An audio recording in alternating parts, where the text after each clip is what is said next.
You want somebody to hold the mic for you? No, that's it. Okay. So, Uh, Thank you for joining us. I'm grateful for you this public lecture, and let you introduce yourself, and I'll ask you the questions. my name is Nicolas Pompigne-Mognard. I'm the chairman, founder, and owner of APO Group. APO Group is a consulting firm, Pan-African consulting firm. We're operating in communication, technology, and consultancy. Okay. So my first question is that what's your rationale of this public lecture? Well, it was a very interesting discussion we had with close to, I think, 50 journalists here in Addis Ababa University. We discussed about how the international media are investing in Africa, expanding across Africa. We also discussed about how journalists can become entrepreneurs. We had, as I said, a quite interesting discussion, a lot of questions, which leads me to witness that the future of the profession here, journalists and PR practitioners, is in good hands. Clearly, we are very motivated, clever, smart students, which, as far as I understand, in a few months will be employed by the media houses and the company across the country. We discussed about, well, as you know, a lot of big international media houses are expanding across the continent. They're expanding very fast, and we discussed about the impact of that expansion for the Africa media landscape, and specifically with regards to the advertisement and how the multinational companies which are expanding across the continent are going to spend their budget, spend their advertisement budget. And the question is, are they going to spend their budget with the national media or the international media, now that we know that Africans are more and more to watch and spend time watching international media versus as opposed to the national media? Okay. I mean, how do you see the Ethiopian media landscape concerning this international media overwhelming upon it? Well, the reason why the international media are expanding in Africa is because they are attracted by the growth of the continent, the growth of the population first. You know that according to the World Bank, by 2050, the population of the continent is going to double, moving from 1.2 billion to 2.4 billion. According to the United Nations, Africa will be home of 40% of the all humanity by 2100, and obviously multinational companies and the media, also international media, are attracted by those new markets and those population. I think Ethiopia, as we very well know, is very attractive for multinational companies and for international media. The growth of the country has been staggering for the last 10 years. I believe it is still for 2019 8.5%. That is not the kind of growth you find in Europe or in the US, etc.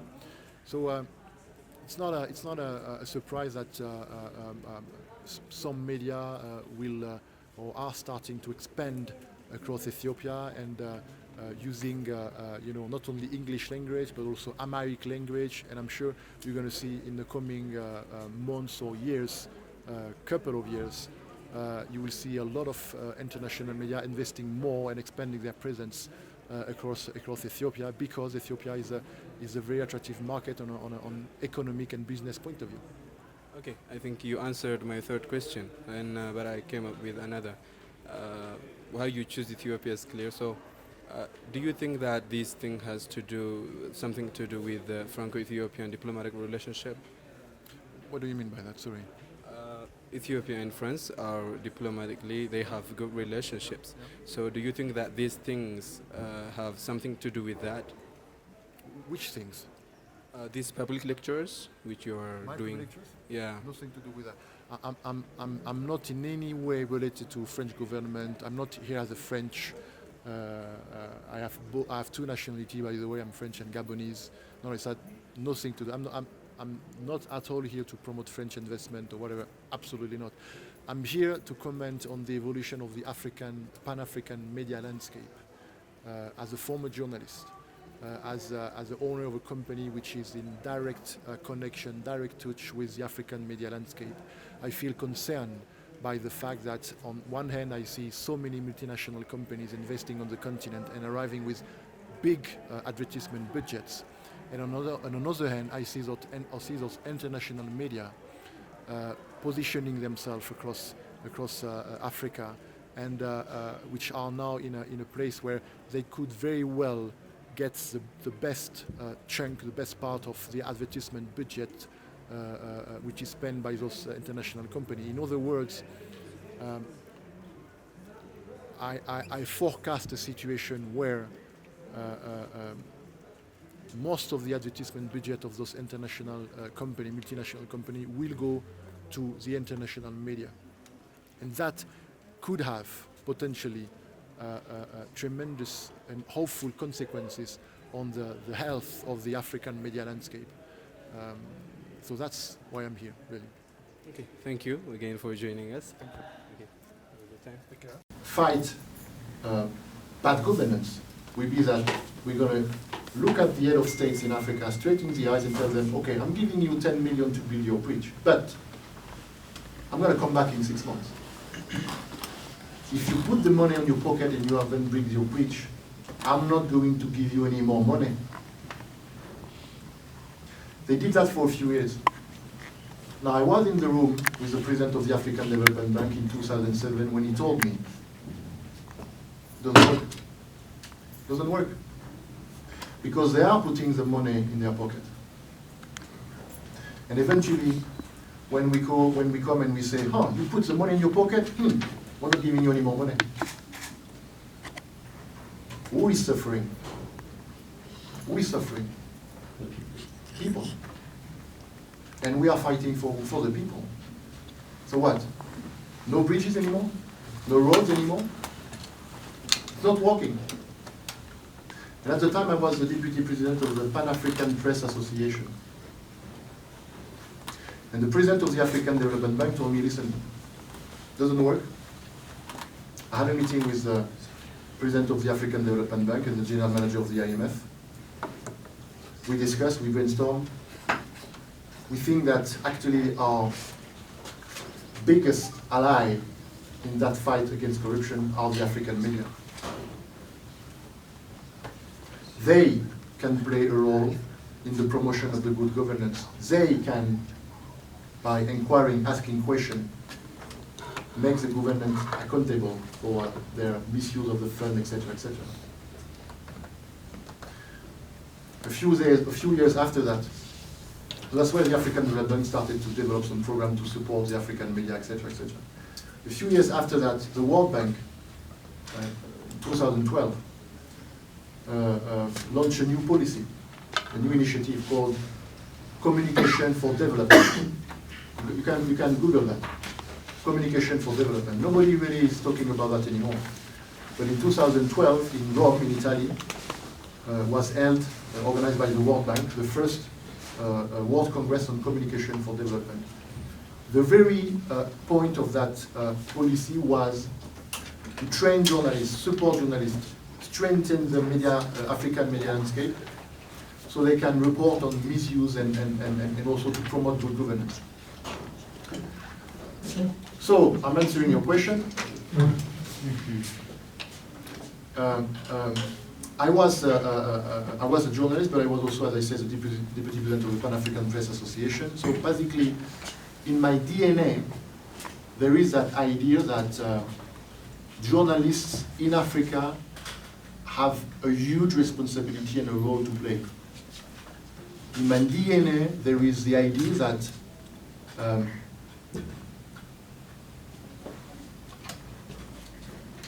the media, the journalists, have their role to play in making sure the population, the African population, are going toward better education, better health, better infrastructure, better future, less unemployment. Do you understand what I'm saying? So when I identified that, potential problem, say, well, listen, I have those 300 clients I'm working with, which are multinational companies. They are expanding in Africa. They are arriving with a lot of money in their pocket to buy advertising. But on the other hand, I have market study telling me that the Africans are spending more time watching international than African media. What is going to happen? Those guys, that budget is going to go into the pocket of the international media. Okay, what does that mean? What is going to happen? What would be the consequence of that? Well, the consequence of that after a few is that the African media landscape will be weakened. And so it won't be able to play its role. And so it will have an impact on the development of the continent. A big one. A big one. From a foreign media. It's called the problem of sovereignty, right? Okay, so you have kids or you're going to have kids. Your kids are going to learn Ethiopia watching CNN. They are going to learn Africa watching CNN. They're going to learn what is happening in Kenya watching CNN. That is called acculturation. Right? Do you understand? So, I'm not here for business. I'm here because, as I said, it's in my tone or education, background, whatever you want to put it, to care for the African media landscape because I'm a former journalist. I understand the responsibility we have. I understand the role we play in the society. And I understand we need to be strong. Because because of that phenomenon, in 10 years, the African media landscape lose 30% of their media. If, because of that phenomenon, all the best journalists go to the international media. Do you understand where I'm going? If, because they don't have money, the African media cannot digitalize, they cannot have the last camera and the nice website and etc. etc. You can imagine that Africa, you can imagine that world. Do we want that? Okay, so I'm telling you, I'm not here. If I wanted to talk to the veteran of the Ethiopian journalism industry, whatever, I mean, I can do that. I'll ask my assistant, I will say, listen, you make some phone calls.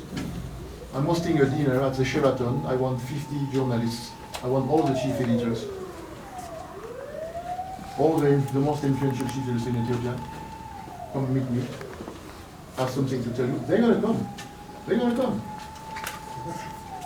I didn't organize such a meeting. I don't really want to meet them. I want to meet you guys. Because you are the future. You need to know. You need to fight for this. To the day they finish their professional life, they will do the exact same thing all the time. They are not going to learn anything. Maybe after 10 years they're going to change software or whatever, but they're going to do the exact same thing all the time. You're gonna work during a week on the aviation industry, on the day after on the trade agreement, the day after on health, the day after on etc. etc. So if you are curious, you'll be able to learn so many things and identify business opportunity maybe even. Do you understand? Do you understand? Yes. Yes. Okay. As a journalist, I'm urging you to use any opportunity to meet people, to travel, to attend events, etc., etc. Don't be lazy. If somebody is telling you, okay, there is an event there, etc., etc., but even if you are tired or even if go there, you never know what's going to happen. You're going to meet people. You're going to learn stuff. That's how opportunities are created. Okay, so go outside. Be curious. You need to learn. So use all the opportunity you can find. If you want to become an entrepreneur, and that's what we're talking about here, we're talking about how a journalist can become an entrepreneur in the media field or in another field, because maybe tomorrow you're going to launch an e-commerce industry or whatever, an e-commerce company, whatever. If you want to become an entrepreneur, successful entrepreneur, you're going to have to work more than the others. There is no secret. There is no secret. If you want to do more, you want to be successful, one of the things you're going to have to do is to work more than the others. That means, well, maybe less watching football with the friends. That means maybe less hobbies, etc. That means maybe sacrifice one part of your life on working more, sacrifice your private life, etc. A little bit. But I never heard about a successful entrepreneur which just work 4 hours a day. Usually you have to work more than most of people, and the idea is to maybe make the choice to sacrifice a part of your life, 2 years, 5 years, 10 years.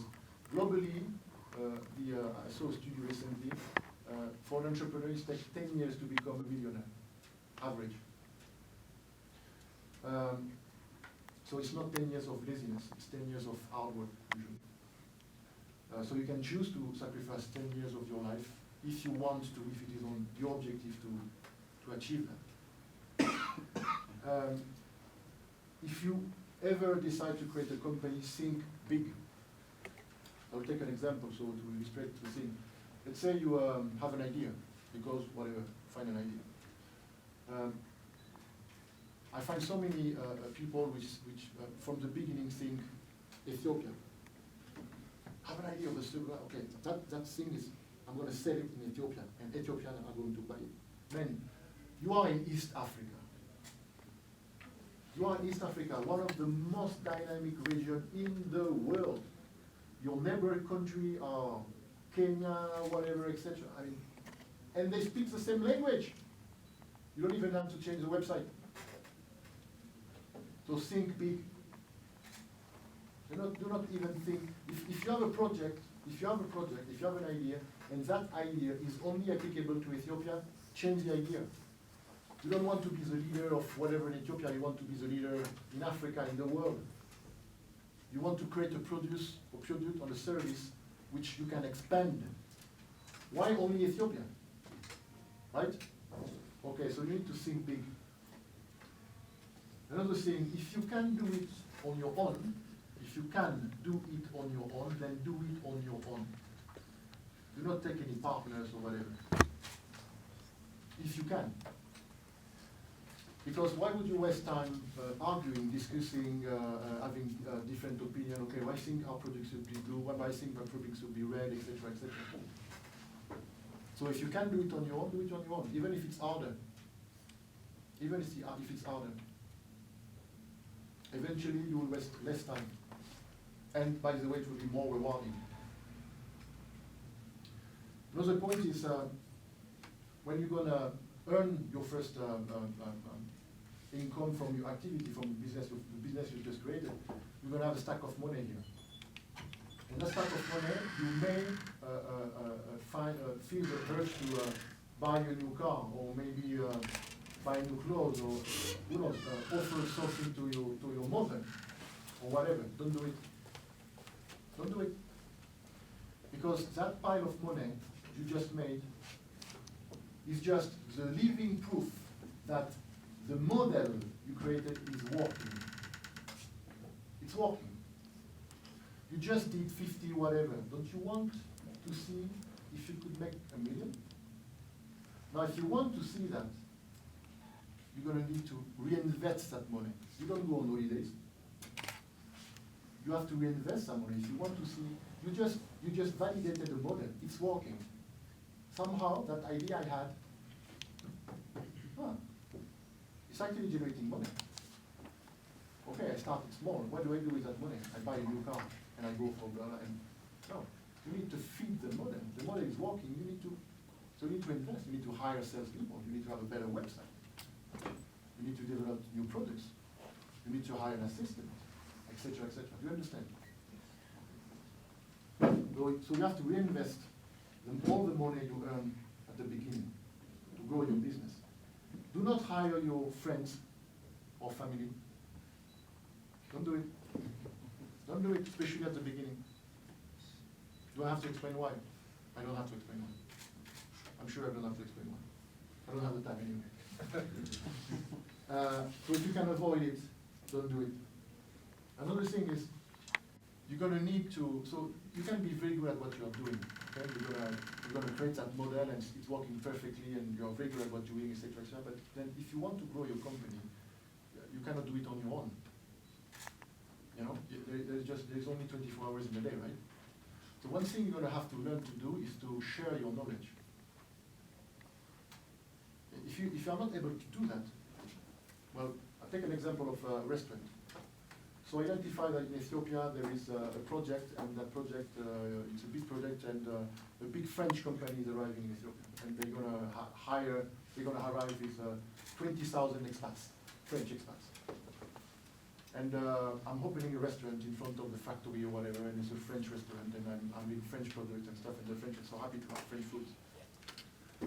And so I'm here and I'm the cook, and I'm baking that French food, and they'll like it and they love it, etc., etc. But then I see potential to open another restaurant in the other side of the city. I cannot do both. I cannot be a cook there and a cook there. It's not possible. So I will need to be sure I can deliver in the other restaurant at the same quality. The sauce has to be the same, the taste has to be the same. So to achieve that, I need to share my knowledge. If I'm unable to share my knowledge, I will never be able to grow, right? Okay. So being good at what you are doing on your own, it will not allow you to grow. You're gonna need to hire people, and you're gonna have to share your knowledge to be able to grow your company. You need to surround yourself and hire people which are better than you are at what they do. You cannot be good at everything. You cannot be good at selling, creating the product and the service, tweaking their content, etc. You cannot be good at everything. So you need to hire people. So those people, they need to be better than you are at what they do. You need to surround yourself with people which are genius.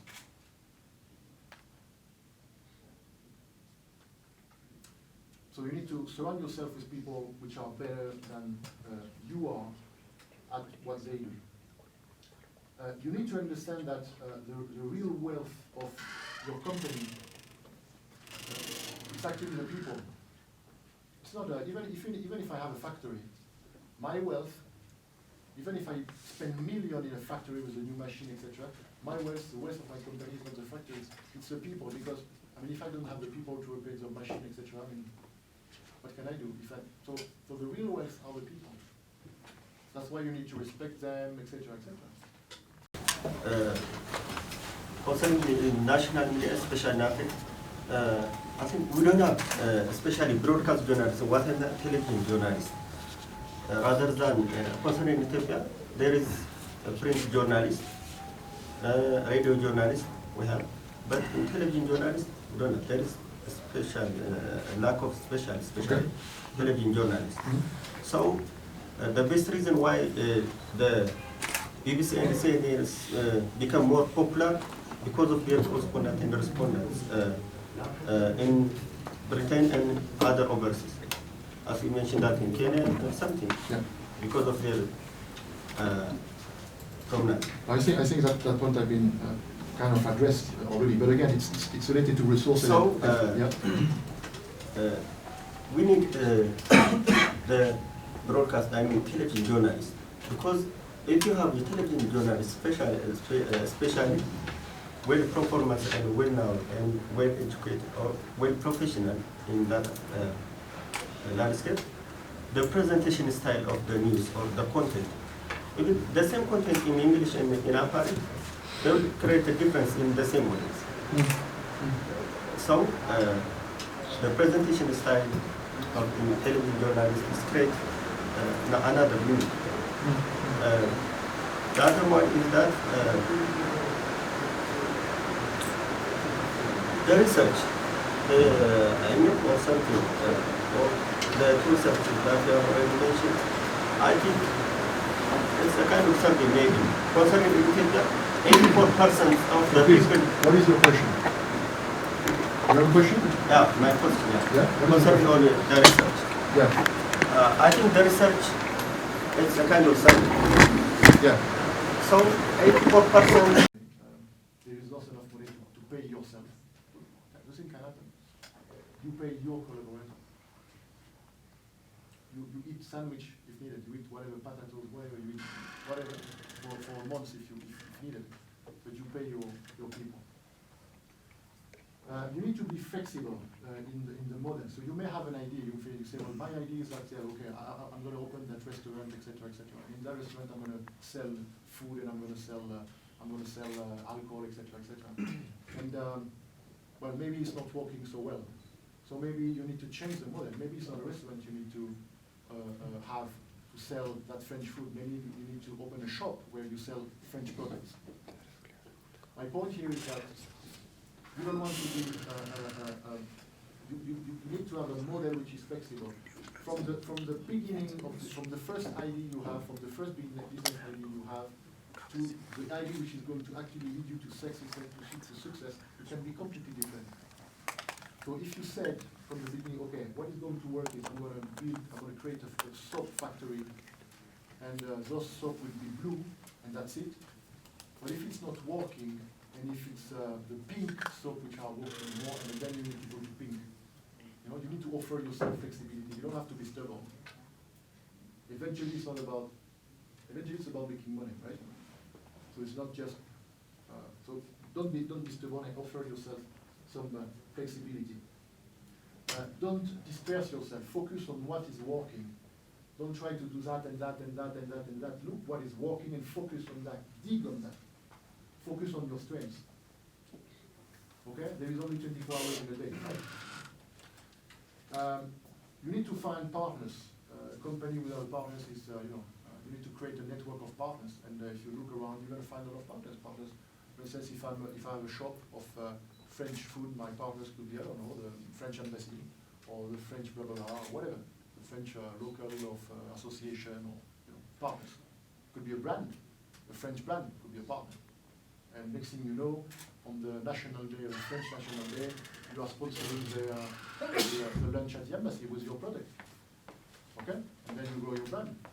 That's the kind of thing, So you're not an island, You want to you want to build an ecosystem around you, of people, of companies, etc. Okay? Yeah? Do not wait, and those are the two last points, so I'll stop boring you about that. Do not wait for whatever you are launching, a product or a service. Do not wait for it to be perfect. You have those people which, they say, okay, I have an idea, and so they work on it, and they wait until it's like perfect, because that comma is not exactly where it should be on the website. And when I push it, it should, etc. It's not perfect. Don't wait. Launch the thing. You will have time to debug after and to make it perfect after. If you don't do, maybe the competition will launch it before you, right? Yeah? So don't wait until the thing is perfect. You launch, you go to market, you sell your thing, you fine-tune, you will fine-tune later. Improve it. Yeah, you're going to improve it later. And by the way, the feedback of the client will help you to improve it anyway. Okay? Because eventually, if you are a perfectionist or whatever, you may wait too long, and you're going to miss the point. And the point is to sell, right? And lastly, you need to accept failure. Most of the successful entrepreneurs, of course, they come at you and they say, maybe some of them say, well, I'm successful and I'll always be successful, etc. Truth is, most of the entrepreneurs, they failed before they became successful. They had one or two companies before they had the one which actually worked.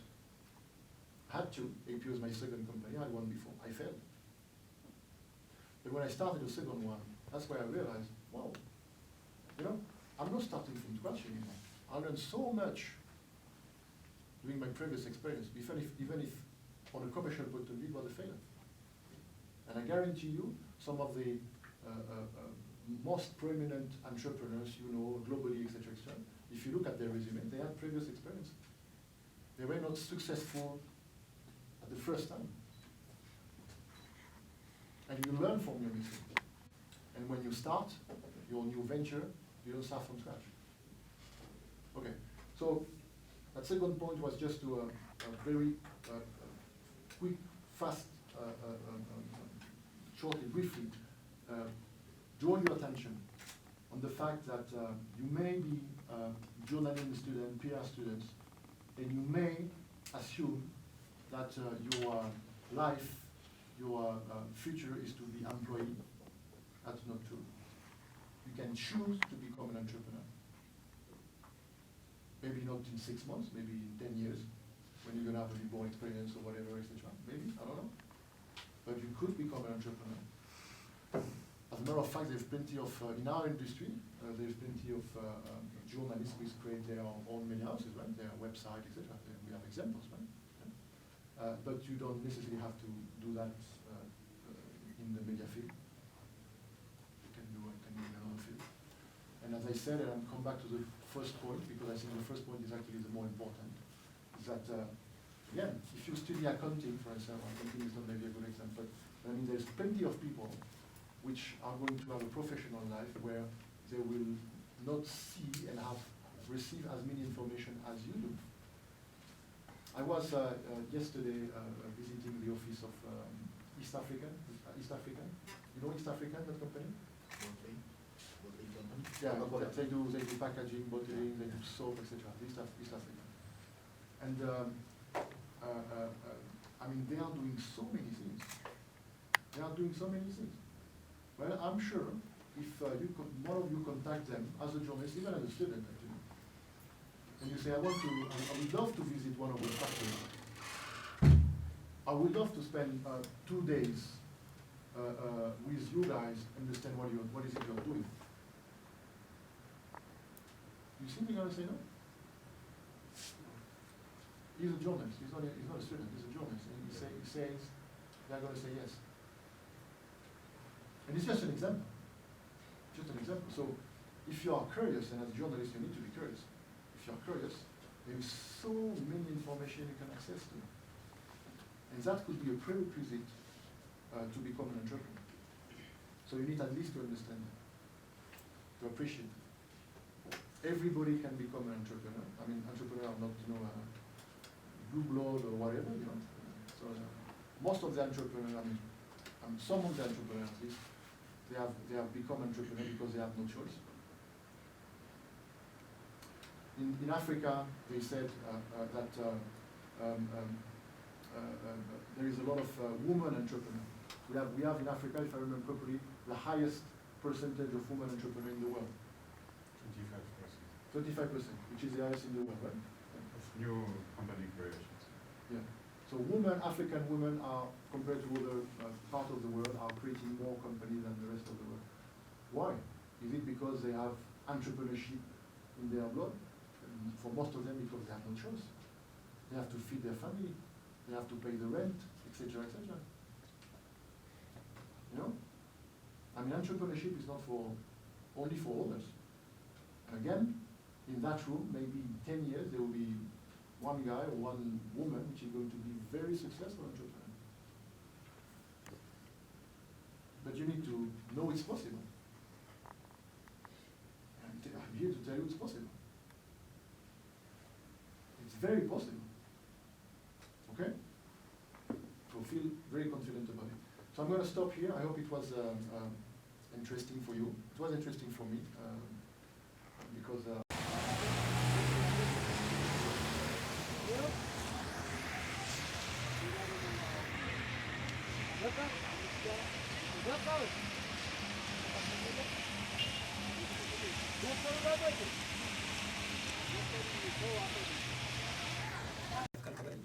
Come again?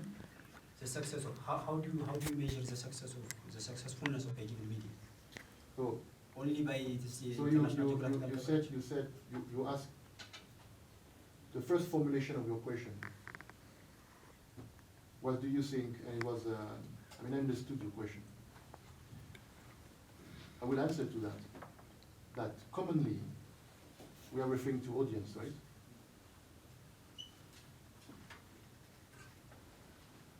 No? Yes. Okay. So, is it okay? Answer? Audience. target audience, you can say. Audience. Success of a media? What is the KPI for the success of a media? What is the metric? What is it you look at to assess the success of a media? Yeah, for instance, EBC, its audience is Europeans, whereas CNN or BBC, their target audience is global, the international. Mm-hmm. So different media outlets have their own target audiences. Yeah. So they have to be measured by their own audiences, or But that is not the problem. The problem is a global. So the problem is an international media which, in 24 hours of program, is going to broadcast 5 minutes about Ethiopia, will actually get a higher audience in Ethiopia than a program which is dedicated 24 hours on Ethiopia. Do the math. Okay? So how do you assess the success of a media? The audience. I mean, it's not even the turnover for me, it's the audience. I mean, well, if you know, the audience. Because the audience and the turnover are completely linked. I mean, you won't have any turnover if you don't have an audience. I mean, yeah. Does that answer your question? No? Yeah, You don't seem very happy with my answer. Yes, the audience matters, okay, of course. But EBC, and we can compare EBC and the BBC, for instance. Yeah? What's the audience of BBC? The global or the international? But you don't understand my point. You don't seem to understand my point. Okay, let's take BBC Nigeria. Yeah. Because Ethiopia, okay, fine. BBC Nigeria. So, 25% of the global audience of BBC is in Nigeria. What is the airtime BBC is actually dedicating to Nigeria? Do you think it's what? You think it's 10 hours a day? Are you kidding? Does that answer your question? No, you're not happy with my answer. Yeah, it works in Nigeria, of course. It works in Nigeria, okay. It's coming. No, I understand, but it's coming. Huh? It's not me. Huh? The BBC launching in 3 languages, he left our friend, which we were asking about the language. Well, you should have had that answer about the BBC. I didn't know about that. But language is not going to protect you. You know, the false sense of safety, the only thing is that, well, it doesn't allow you to identify the problem. If you don't see the problem, you are heading to the wall. You cannot fix it, right? So I will take one last question on that topic from somebody who will never have a question. Somebody want to ask his first question, his last question. No? Okay, so we're going to move to the last question. Yeah, I have a But question. for the- The first question. Okay, it's the last question. And then we're going to move to the second point. We're going to make very fast because I have an appointment after that. Please. Yeah, sorry, I came late No problem. and I Please go didn't ahead. follow your presentation, but the discussion was good. I have one question that is related with fear of professionalism and fear of politics. Most of the media houses in Ethiopia self-censored themselves because of loss of job, because of intimidation, and because of political pressure. How, as a professional, as a journalist, how can we overcome this problem? I think it's, the answer is related to a few of the statements I made already, which is that, I mean, look, you don't have to fix the problem. You just have to leave the place in a better state that you find it. Do you understand what I'm saying? You guys, in your lifetime as a professional journalist, you may not fix the problem definitively. You may not fix it. But you just want, when you look back, when you're going to have 65 or whatever, look back and say, okay, I left the place, I helped that cause to progress. Because I was aware of my responsibility, I was aware of the role I was supposed to play. I didn't, I wasn't a coward. When I had to fight, I fight what I could fight. I did my part. And so if my son wants to be a journalist, or if my grandson wants to be a journalist, or if when I'm going to be 60, I'm going to give a lecture at my university when I study journalism in Addis Ababa. I was there 40 years ago, etc., etc.